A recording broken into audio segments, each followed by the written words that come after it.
हरिओम। कैसे हैं आप सब? आशा करती हूँ आप सब अच्छे होंगे। ओम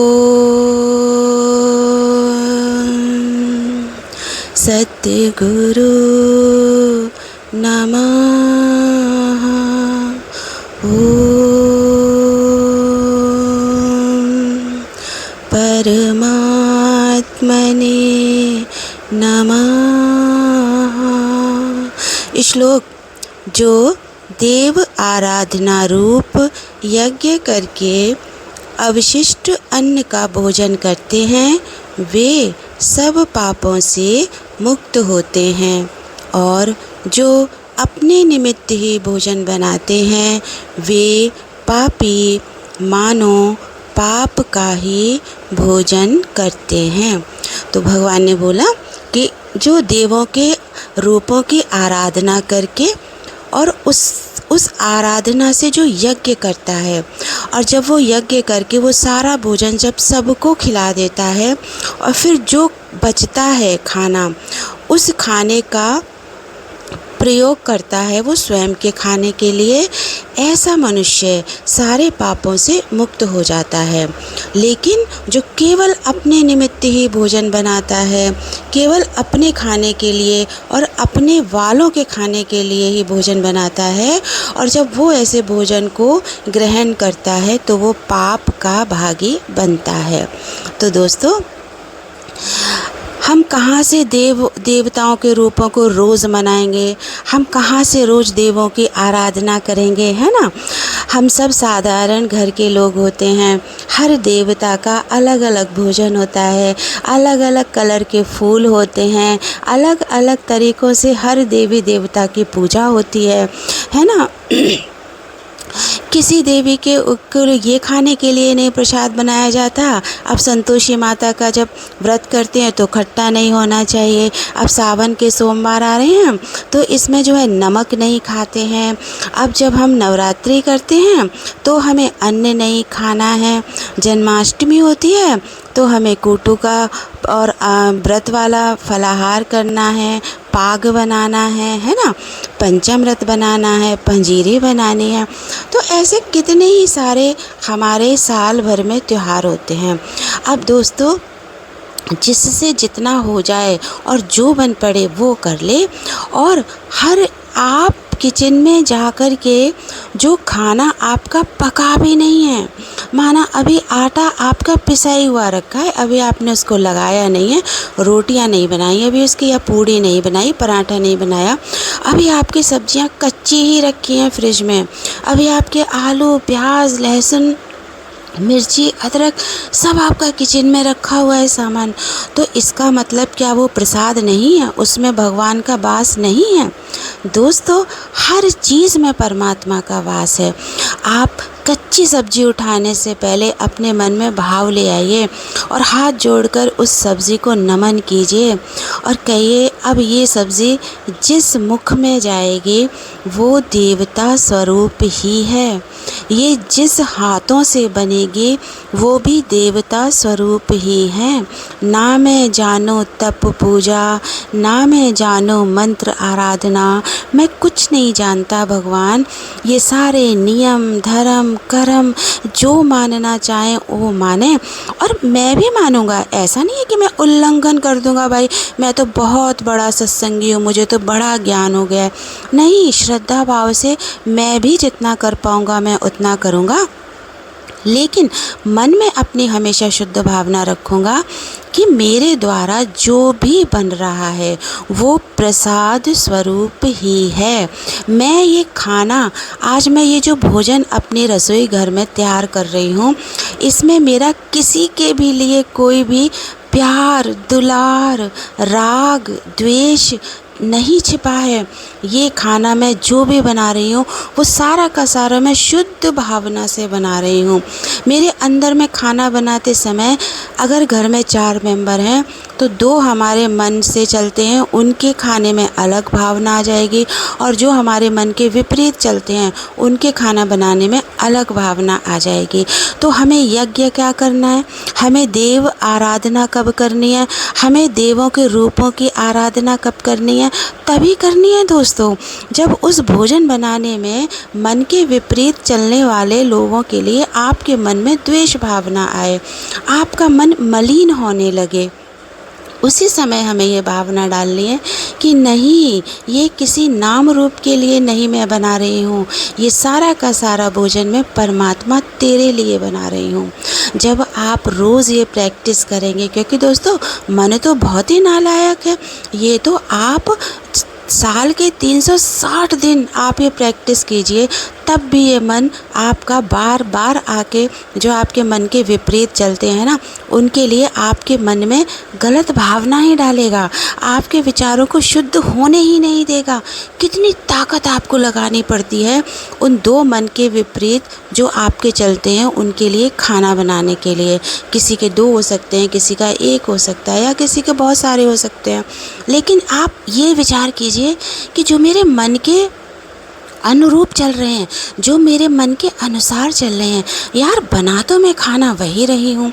और ऐसा भी नहीं है कि मैं 2 आलू की सब्ज़ी मन वालों के लिए अलग से बनाऊंगी और 2 आलू की सब्ज़ी जो मेरे मन के विपरीत चलते हैं उनके लिए अलग से बनाऊंगी। मैं 2 जो मेरे मन के अनुसार चलते हैं, जो मुझे प्रिय हैं, जो मेरे मन को भी प्रिय हैं, जो मुझे भाते हैं, मेरे मन को भी भाते हैं, उनके लिए मैं अलग से 8 रोटी का आटा गूँथूँगी, और जो मेरे मन के विपरीत चलते हैं उनके लिए मैं अलग से 8 रोटी का आटा गूँथूँगी। ऐसा हो सकता है? नहीं हो सकता ना। तो बस दोस्तों समझने की बात है कि जो मन के विपरीत आपके चल रहे हैं, चाहे वो कोई काम हो, चाहे वो घर में खाना बनाना हो, चाहे आप उनसे बात कर रहे हो, चाहे आप उनके पास बैठे हो, जो मन के हमारे विपरीत चलते हैं उनसे हम कभी मन मिला नहीं सकते हैं दोस्तों। लेकिन क्योंकि हमें ज्ञान मिला है, गुरु मिला है, तो हमें क्या करना है, मन नहीं मिलाना है जो हमारे मन के विपरीत चलते हैं, हमें केवल अपने मन को शुद्ध करना है।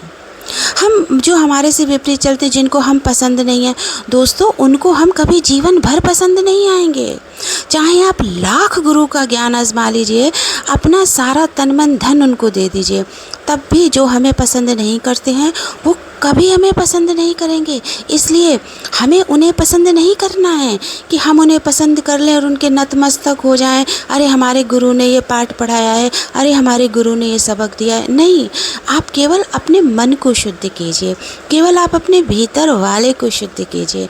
और जितना जितना आप अपने भीतर वाले को शुद्ध कराते जाएंगे, यानी जितना जितना आप अपने मन रूपी देवता को यज्ञ करके, यही मन का यज्ञ है, बार बार इस मन को समझाना है कि सारा का सारा भोजन जो बन रहा है, मैं नहीं जानता भगवान कि ये पहली रोटी किसके मुख में जाएगी और ये आखिरी रोटी किसके मुख में जाएगी और ये बीच की रोटी किसके मुख में जाएगी। माना मैंने 10 रोटियां बनाई, मुझे नहीं पता भगवान इन 10 रोटी में से कौन सी रोटी मेरे मन के जो प्रिय हैं उनके मुख में जाएगी या मेरे मन के विपरीत जो चलते हैं उनके मुख में जाएगी। इसलिए मैं इस झंझट में पड़ना ही नहीं चाहता।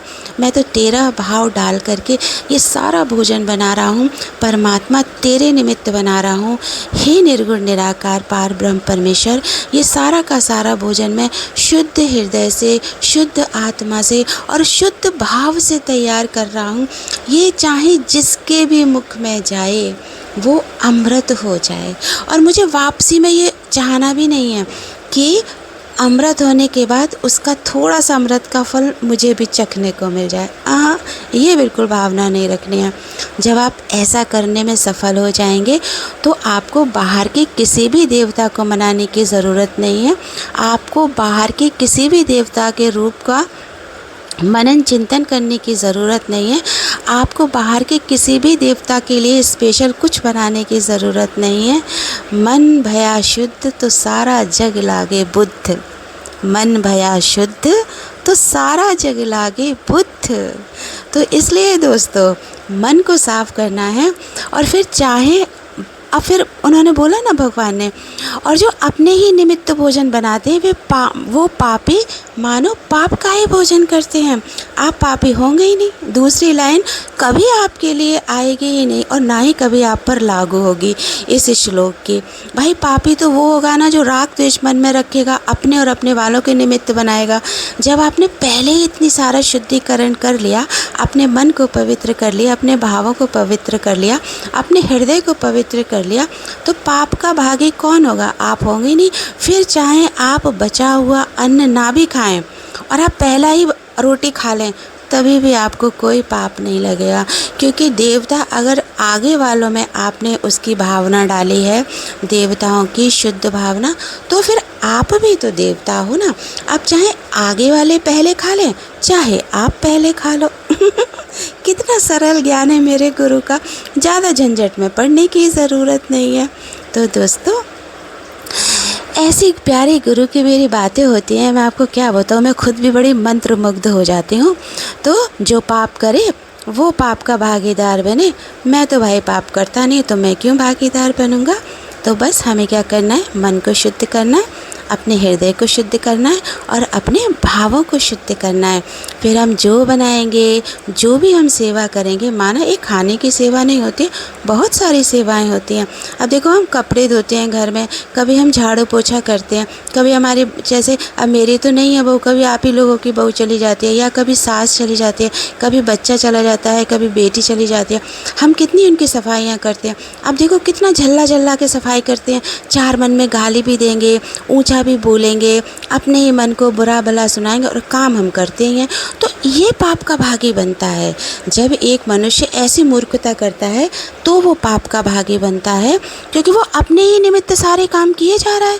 तो अपना ही भोजन, यानी कि जो बुरे विचार आ रहे हैं, जो आप बुरी बातें मुख से बोल रहे हो, जो आप बुरा मनन चिंतन कर रहे हो, उसका काम करते हुए, यही तो भोजन है दोस्तों।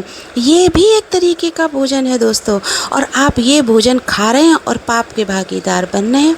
तो दोस्तों, ज्ञान बड़ी ही सुजागी का और बड़ी ही चपलता का है, चतुराई का है। सीधा साधा ज्ञान तो है, पर इसमें बड़ी ही चतुराई हमें अपनानी पड़ती है, अपने को ज्ञान में बनाने के लिए और अपने जीवन को भी ज्ञान में बनाने के लिए। तो आशा करती हूँ आपको ये श्लोक बहुत अच्छा लगा होगा। दोस्तों, आप मेरे चैनल को सब्सक्राइब ज़रूर कीजिएगा। इस वाणी को मैं यहीं विश्राम देती हूँ। आप सब अपना ध्यान रखिएगा। तो मिलते हैं अगले सत्संग वाले ब्लॉग में। हरि ओम।